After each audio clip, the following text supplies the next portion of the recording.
Education Platform.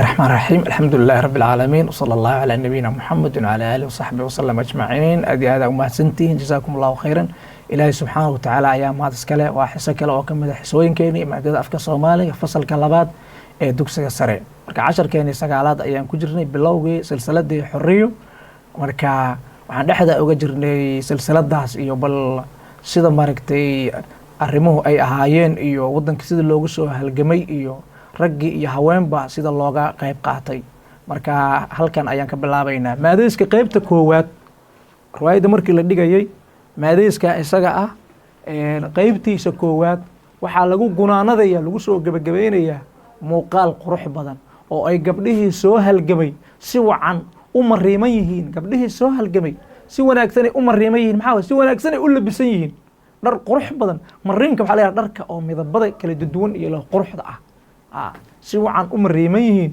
oo ay masraxa ka dhex nuurayaan iyo Saalax Qaasim oo u qaadaya heesta caanka ah ee halku dhigeedu uu yahay gobsana hablaha iyagu Soomaali hadana gobsana wanaag badan gob waxa la yiraahdaa dadka sharafta leh oo qiimaha badan leh marka heestaas ayuu u qaadaya isagana gabdhihii oo labisan oo qurux ay ka muuqatana halka ayay ka muuqdaan kolka guudka loo dabo timaha marka loo dabo way ya kolka guudka loo damo timaha gadafka loo xiro timahoodii loo xirxiro qayb laga dhigo tirsadaan qaangaar gabdhihiina ay qaangaaraan gayaankoodu soo baxo dadkii guursalayna ay soo baxaan geedka loo tago ya geedkii inta la soo fariisto loogu yimaado yaa geedka loo tago wada hadasho guurtidu dadkii labada dhinac ahaay oo dhinacii wiilka iyo dhinacii gabadha ka socdana ay wada hadlaan yaa gacan qaadku uu dhaco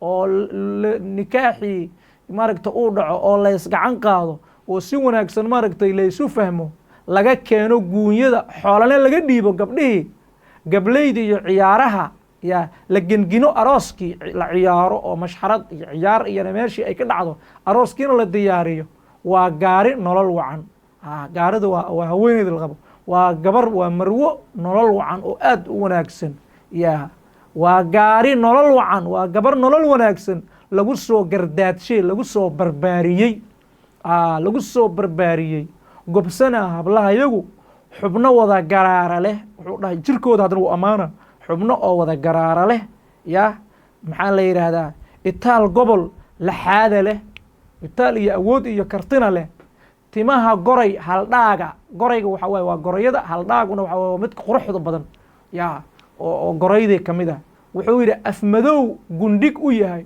haweenka hore Soomaalida waxa gundig u ah saldhig u ah afmadow fiiri hadda dhaqamadan cusub meesha oo afka iyo waxaas la guduudsanayo oo haweenka ay guudsanayaan Soomaalida waxay ku faani jireen gabdhaha maaragtay furiyooda afkooda bashimankooda ay madow yihiin ciridkooda oo madow yahay ayay ku faani jireen si fiican u fiirsadaya marka baalaan oo gudgududan oo la marsanayo dhaqankii Soomaalida ma aha waa dhaqanka shisheeyaha reer galbeedka iyo meelahaas dhulalka gaalada laga keenay af madow gundig u yahay iimaan gun iyo baara iimaan iyo qanaaco iyo gun iyo baar meesha ugu korayda iyo meesha ugu hooseydaba ku manaystay guuluhu ilaahayna uu siiyey gobonimo asiiliya sharaf iyo gobonimo asala oo ay u dhasheen hidde guri tilmaameed xishood aan gaboobayn qurux aan gadoomayn waxay leeyihiin xishood aad gaboobayn iyo qurux aan gadoomayn marna isbedelayn maariin casaan gala midabkooduna waa maariin casaan ayuuna galaa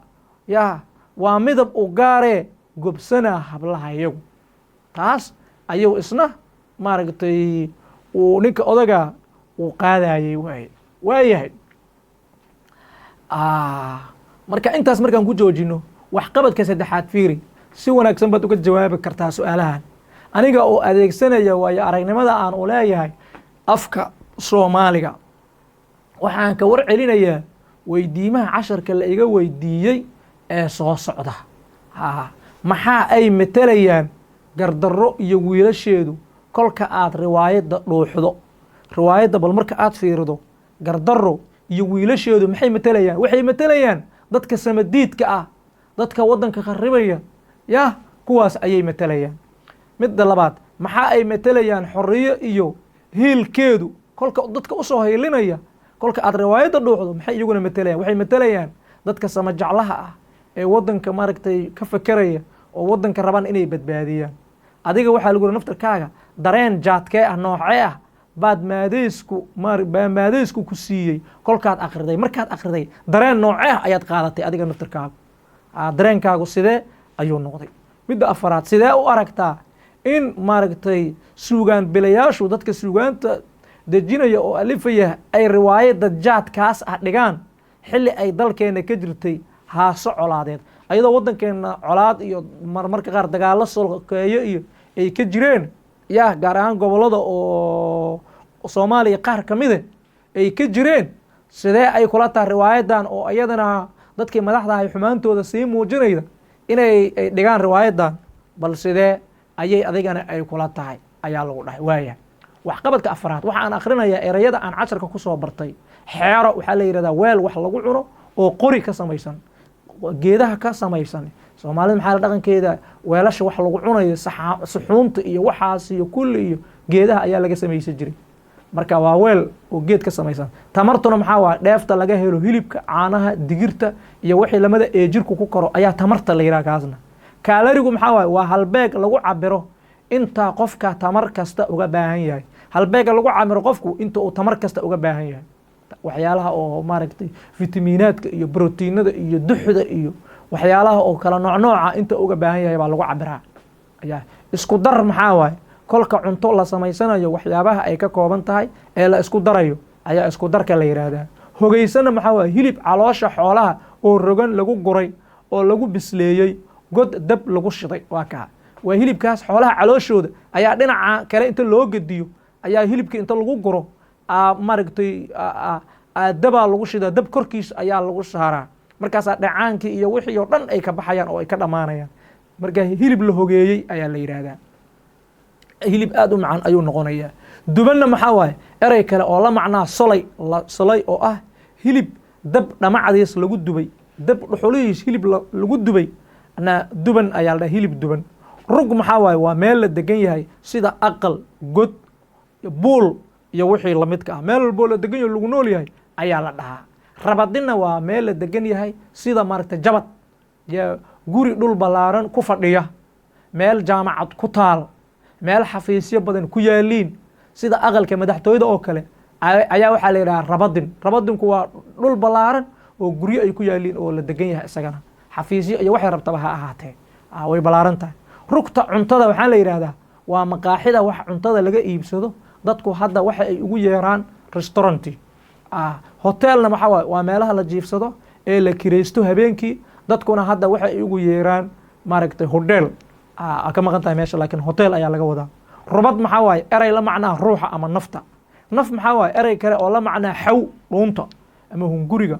gobona maxaa waaye? wax kasta natiijada u dambaysa ama dhibicda biyaha ah ee dhulka ku dhacaysana gobo ayaa la yidhahdaa. guluf maxaa waaye? waa dagaalka gaadaha ah horay loo soconayo ee aan kafoolka la isugu aadin ee in badan kugu soo noqnoqonaya, dagaalkaasaa la yidhahda. gurxanna maxaa waaye? waa hadal guux ku jiro oo hoos loo yiri. hadalka uu guuxu ku jiro oo hoos loo yiri ayaa la dhahaa gurxanka. salbacaad maxaa la yidhahda? waa meel kulul oo bacaad ah ku fadhiistay. meel kulul oo bacaad ah inaad ku fadhiisto salbacaad la yidhaha. sansaan maxaa waaye? waa wax walax qaabkeeda leh, shayga shay kaleeto u eg ayaa waxaa la yidhahdaa sansaan. dhool maxaa waaye? waa fadka daruuraha ee weyn oo inta badan bari ka soo baxa. daruuraha waa weyn is haysta ee bari ka soo baxa oo roobka keena. sidoo kale ereyga dhool gabdhaha waa loo bixiyaa. gabar dhool la yidhahdo inaad taqaana laga yaabaa. geelana waa loo bixiyaa soomaalida. dhiidhi maxaa waaye? waa dhirif, yani xanaaqid, inaad si xun uga xanaaqdo fal xun oo dad ay samaynayaan ayaa waxaa la yidhahda waxaas un ka dhiidhiyey. guud maxaa waaye? guudka waxaa waaye waa guudka timaha ee gabdhaha ama arrin guud. guud timahana waa la dhahaa. arrin markii laga hadlayo arrin guud oo dadka dhan qusaydana waa la dhahaa guud waa la dhahaa. gedef maxaa waaye? waa kooni ama daaf dhinac. ginigimo maxaa waaye? waa abaabul ama qabanqaabo, iyadana waa la dhahaa. garaaro maxaa waaye? waa maraaryo ama gacmaha oo xoog dib ugu maaragtay jalladma. taas iyadana waa la yidhaahdaa waayahay. marka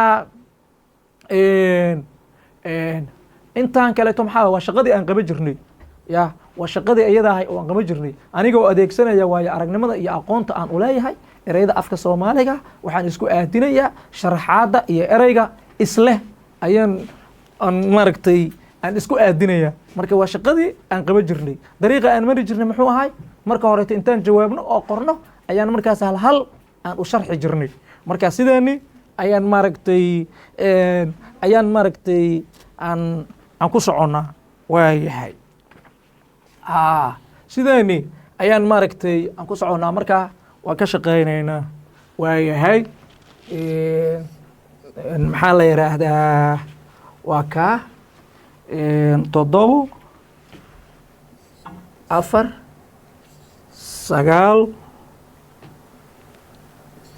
2 8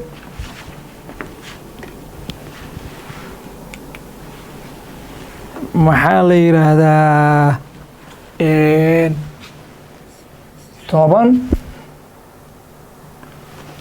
hal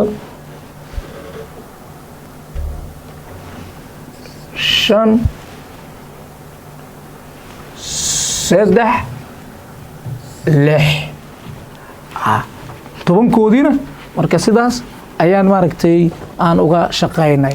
haddana maxaan samaynaynaa waan maaragtay waan sharxanaynaa dib ayaan u laabanaynaa. jawaabta koowaad inta noogu qoran fiiri oo ah aqoon haye waxaan u laabanaynaa kow ayaan maaragtay ayaan tegaynaa kow cilmi ama waxbarasho maxaa la yidhahdaa aqoon soo lama dhaho waa kaasaa. midda labaad fiiri afo ama oori ama naag maxaa la yidhahdaa arad intaas isku macno waayo. afo haddaad dhahdo afadayda ooridayda naagtayda aradayda intaas oo eray afartaasba isku macno waayo waa jawaabta labaad.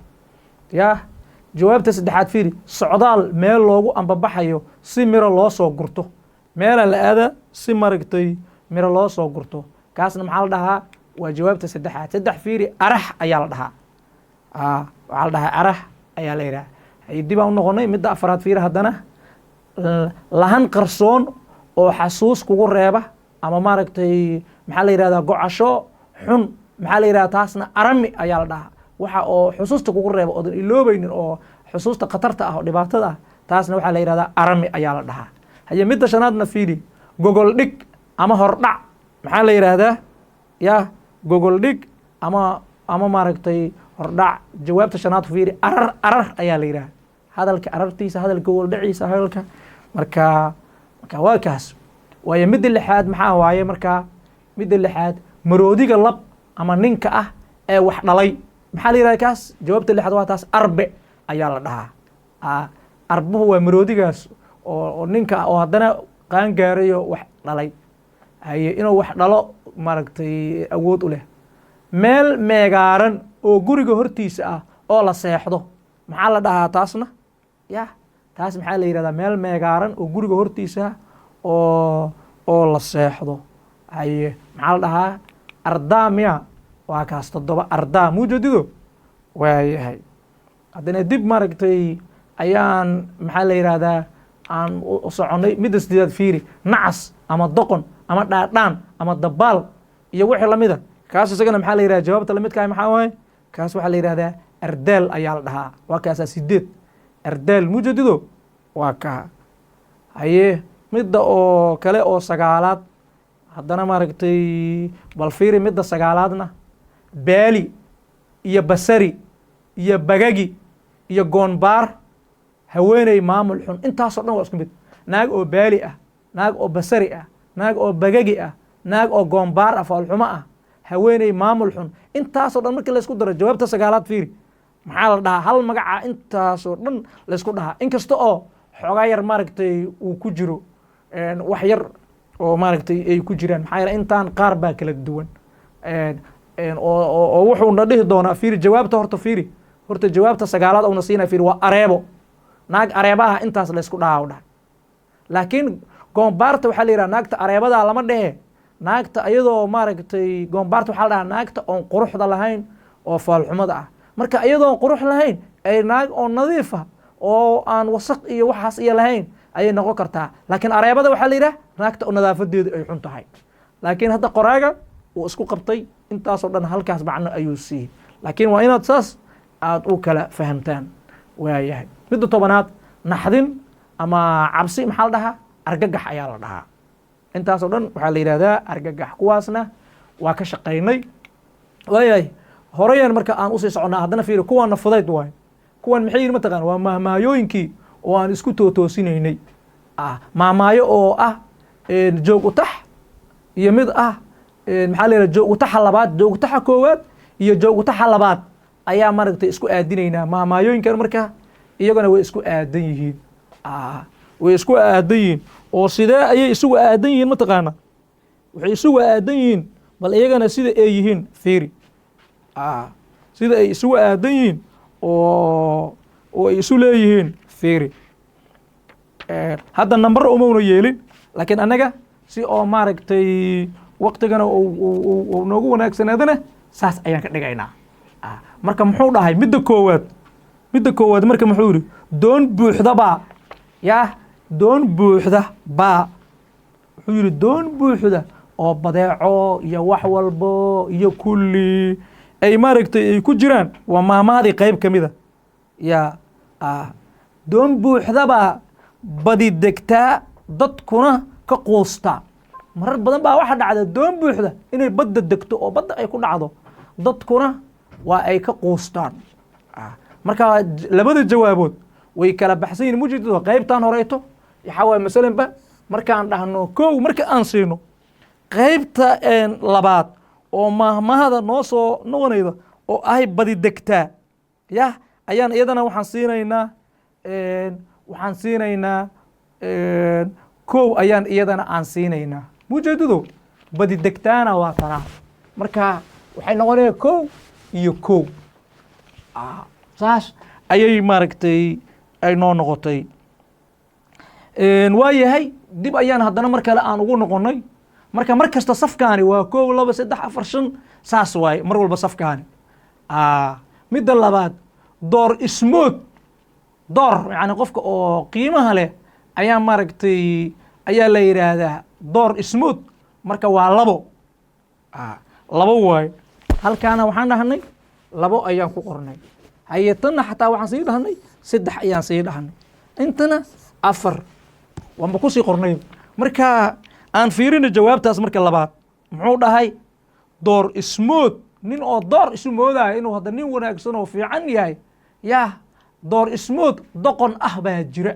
nin isla wanaagsan oo dhahay aniga haddee geesi baan ahay, rag baan ahay, dadka aan ugu caqli wanaagsanahay, aniga dadkao dhan ugu wacan oo waxaa jira isaga ismoodaye waa doqon.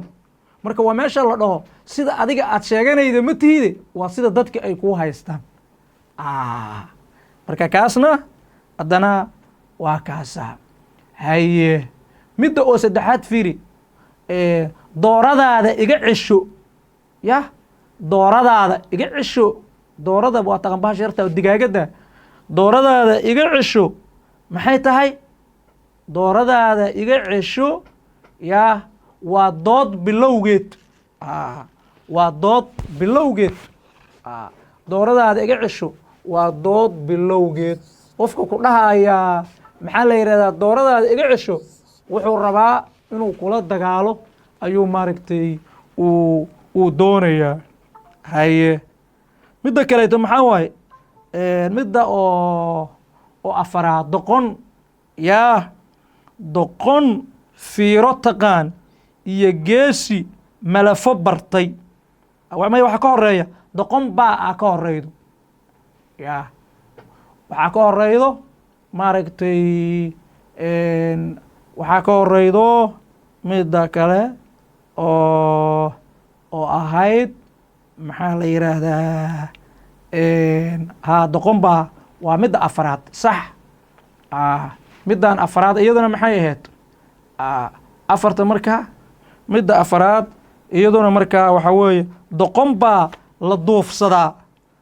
wax qof la duufsanaya haddaad aragto waa qof oo doqon ah doqon baa la duufsadaa waa midii afaraad waa kaa haye doqon baa la duufsadaa marka waa midii afaraad taasna maxaa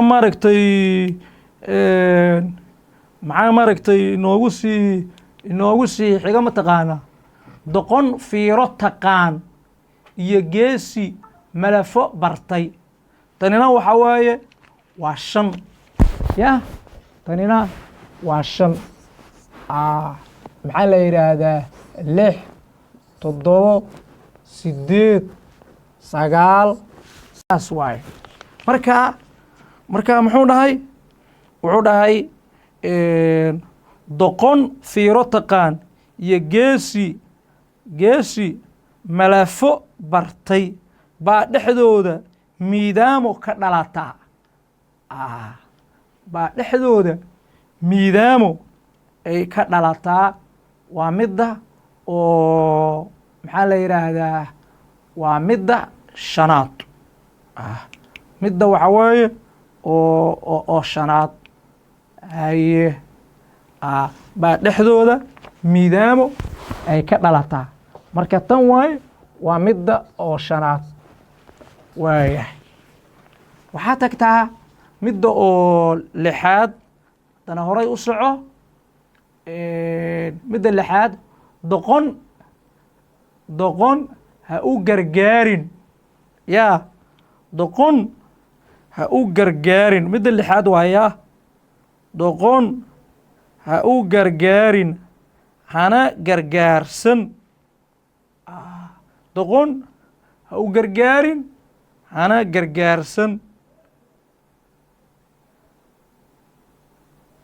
hana gargaarsan waa tanaa waa midii maxaa la yidhaahdaa 6aad waayahay waxaa tagtaa midda oo 7aad doqon hadal badan yaa kama demana doqon hadal badan kama demana yaa kama demana marka tanna waxa waaye waa midii 7aad waayahay doqon hadal badan kama demana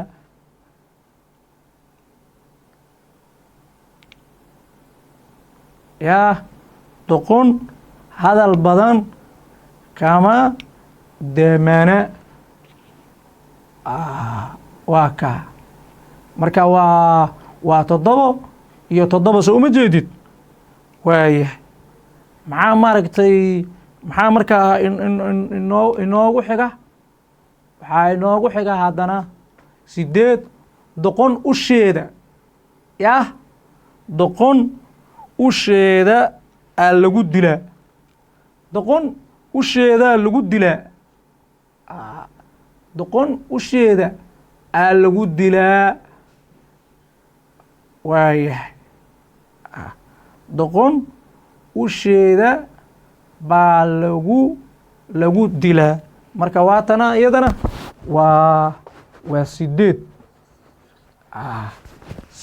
waaye waayahay waa ka sii soconnay maxaa kaloo maaragtay inoogu xiga doqon qufacday waa 9 doqon qufacday doqon waa ay qufacday haye doqon waa qufacday mana oga meel laga raacay ayaa la dhahaa mana oga meel laga raacay marka waa kana 9 waaye iyadana waayay intaas markii aan intaas aan ka shaqaynay oo kuwaas aan ka shaqaynay ayaan markaa waan sii soconnaa haddana waxqabadka 7aad fiiri waxa aan akhrinayaa sheekada soo socota kadib waxa aan isku dayayaa inaan mawduuca sheekada ka sameeyo qormo ugu yaraan 5 bog ah aniga oo adeegsanaya murti iyo maahmaah loo cuskan karo mawduuca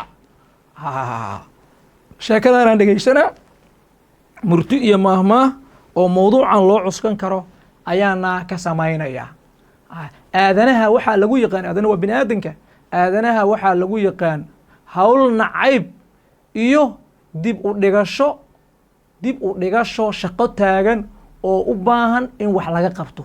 bini aadamka dabeecadda lagu yaqaan mataqaan waxaa lagu yaqaanaa inayna hawsha inaysan jeclayn, inay mar walbaba dib maaragtay ay u dhigtaan waajibaad la rabo hadda in la qabto. sidoo kale hurdo jacaylku si fiican u fiirsadaya, hurdo jacaylku waxa uu leeyahay dib u dhig hawleed iyo hadhow baan qabanaya. qofka hurdada jeceli inuu is yidhaah mar walba wuxuu is leeyahay iska hurud maaragtay dib ayaad shaqadan ka qaban doontaa, mar dambaad qaban doontaa, maanta bal wixii dhacaa ha dhacaane yaa iska hurud, saas ayuu leeyahay. dib us dhigista hawlaha taagan waxaa yaa ku luma dano badan oo gar ahaaneed iyo kuwo guud oo ahaaneed. haddii hawl taagan hadda aad dib u dhigto danihii guudood oo qaranka iyo dadweynaha iyo shaqadii guud oo dadka haddaad u haydana way kaalumeen, taadii gaarka ahaydna way kaalumeen, shaqadiisii qof aan gudanaa noqone. ya sidii soomaalidu horay u turi walle nin hurdow halowday dantaa sidaad ku heshaana waa hawl. mahmaadaas ayay soomaalidu aad u yaqiineen, mahmaadaas bay soomaalidu aad u yaqiineen. maxay dhihi jireen? walle nin hurdow halowday meel khatara ayaad dantaadii way luntay, waad habowday, halowday waad luntay, yani meel baad ku dhacday waay. walle nin hurdow halowday dantaa meel bay ku dhacday, god iyo meel fog oon la arkaynin mugdiya ayay ku dhacday. ya walle nin hurdow halowday dantaadii way halowday, meel bay ku luntay, sidaad u heshaana waa hawl, inaad heshaana waa adag tahay aad iyo aad. marka waxaa la yidhaha dadka waxaa ugu doqonsan baa la yidhaha qofka hurdadu ay hawshiisii ay seejido. sidoo kale waxa ay soomaalidu leeyihiin murti badan oo ka hadasha dhibaatooyinka ka yimaada howlaha dib loo dhigo.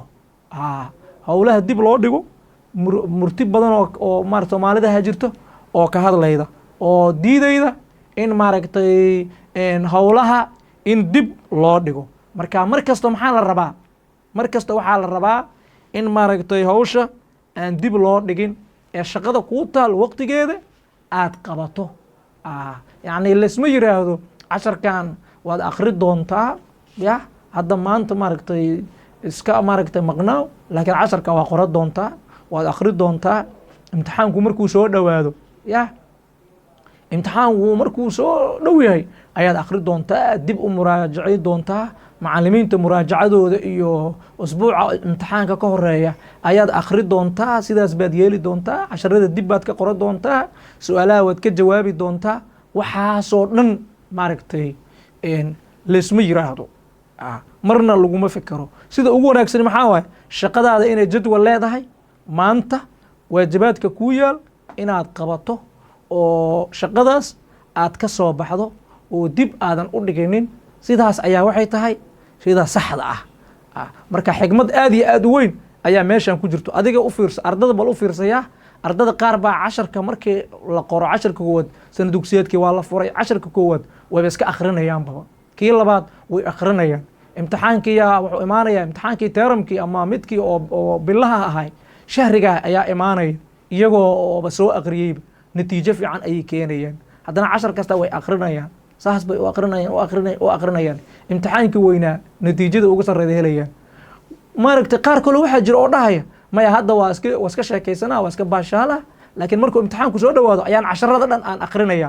kuwaasna hadhow casharadii oo dhan ma soo koobi karaan, maaragtay mana ayna maxaa la yidhaahdaa fahmi karaan. marka hawshaada marna dib looma dhigo. walla nin hurdow halowday dantaadi meelay ku dhacday, sidaad ku heshaana waa hawl, waa xigmad aad iyo aad u weyn. waa mahadsantihiin, jazaakum allahu khayran. casharkeennii maanta intaas maaragtay ayuu noogu ogyahay.